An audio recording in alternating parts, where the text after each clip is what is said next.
I found something yesterday interesting. It's called FedNow. Here's how it works. Cut one. Today, people and businesses expect to make and receive payments at the click of a button any time of the day, every day of the year. And most expect their financial institutions to offer or support payment services that meet the speed and convenience they seek. In fact, 3 in 4 businesses and 2/3 of consumers surveyed think it's important that their bank or credit union offer faster payments. Right.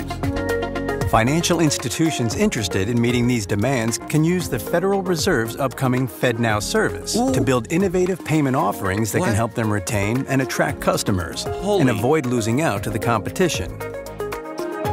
With the FedNow service launching in 2023, the time to start preparing is now. Right. What can financial institutions do to get ready? A bank or credit union should first get a sense of the demands and trends in the market. Let's take a look at how one financial institution might do this. Meet Jill, the CEO of Community Bank. Oh. Jill keeps a close eye on Community Bank's customer retention rates. She was surprised to see new research showing that nearly 2/3 of businesses and 1/3 of consumers indicated they would factor access to faster payments into future decisions on whether to switch financial institutions. Dumb polls are they taking? Jill and her team looked at their own customer transactions and discovered an increasing number of customers moving funds to alternative payment services, such as digital wallets and mobile payment apps. This corresponded with a noticeable decline in customers' deposits and accounts at Community Bank. They knew they had to take action. Jill and team reviewed FedNow education tools and resources to understand how the service will work and how to prepare for it. They also learned about instant payment use cases, including account-to-account transfers, bill pay, and person-to-person transactions. Stop. These just resources. So the FedNow system is taking applicants beginning next month, and they're launching this July for your independence, for your freedom, for your security, for your benefit.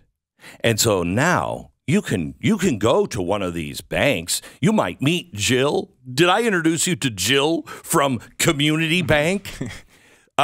Jill's done a survey, and she found people want access to their money quickly. 2/3 of consumers believe their money should be available at the bank when they go. Good poll. Okay, so what is Jill doing? Jill's going to the Fed and saying, can we have your non-blockchain system and have it so we can give everybody a credit card or a bank card, and it won't say FedNow on it, but it'll be the engine of FedNow, where they just swipe their card and instantaneously they can buy something. Yeah. What kind of futuristic world is this? It's a crazy futuristic world. Flying cars. What's next? But it will be faster.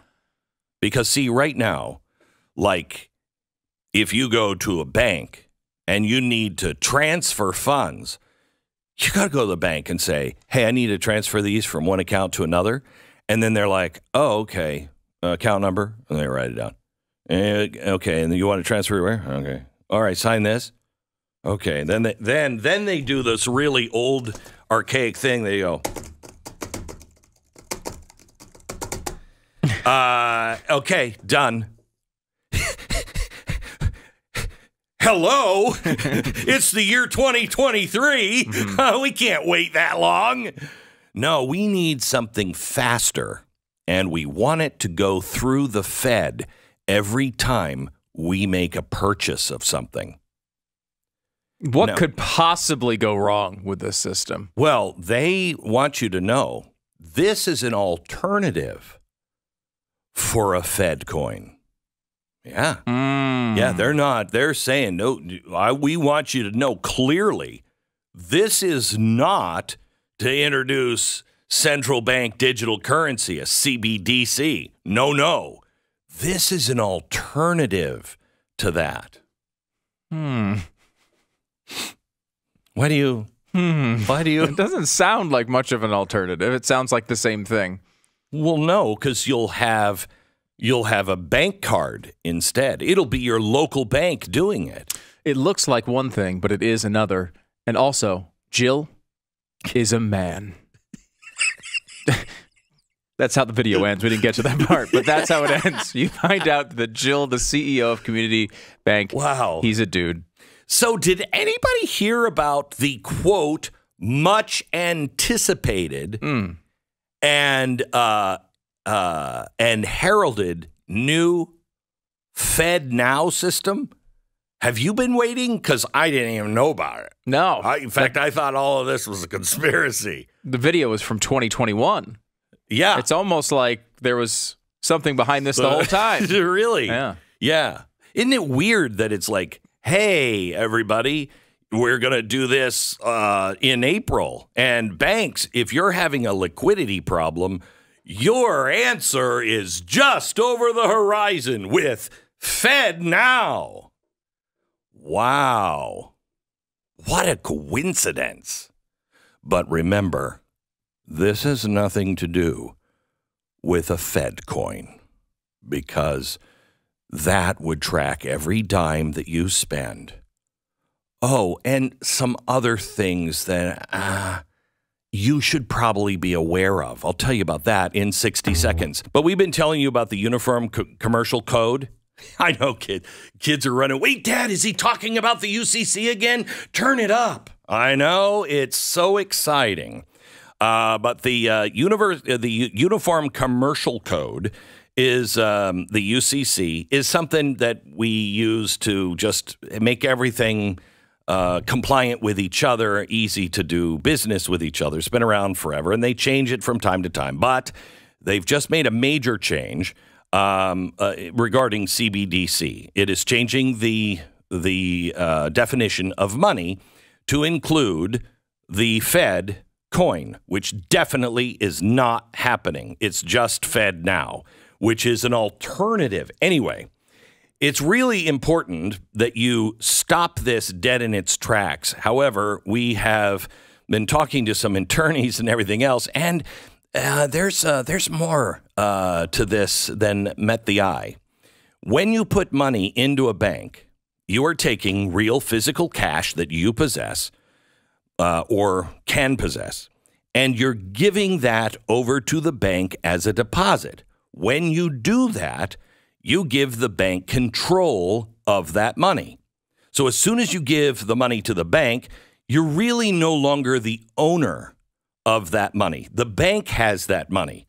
You become a liability, somebody they have to pay back. That's the way the law is written.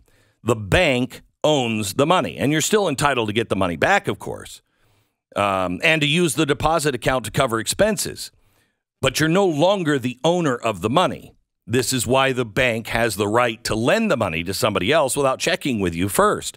If you want to take the money out of the bank account, you take ownership again. You're like, I don't like you, Mr. Banker. I'm going to go see Jill at Community. Was it Jill? The guy at Community. Jill at Community Bank. Community Bank. You take your deposit out, you take it in cash, you walk away, and you go over see Jill. Hey, Jill. Oh, Formerly Jim. You want to open up an account with us?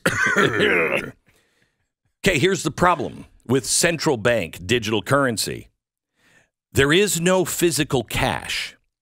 Even with Bitcoin, you can take it on a thumb drive and you stick it in your pocket. Or you can move it from, one off-ramp to another. Just memorize your seed phrase. That's all you... Yeah, you got to do a bunch of different things. Okay, but it's yours. But CBDC is electronic, and it's only in FedNow. It's only in the Federal Reserve System. So, let's see. Is that a FedNow in your pocket, Jill? Or are you just happy to see me? Theoretically, a digital currency could be designed so you could download it on a hard drive, store it on a private digital wallet or something, but that's what FedNow is getting rid of. So there's no chance that CBDC is going to be designed this way. Now, that means your deposits, once you deposit them in the bank with the Fed, that makes the deposits not money. Therefore, you don't own it. The institution controlling the platform, either the private banks or the Feds, would own it. You would own no money. It would be the people who control the platforms. Oh, you mean like you'll own nothing, you'll have no privacy, and you'll love it? Well, yes, 2 of those 3 things are true.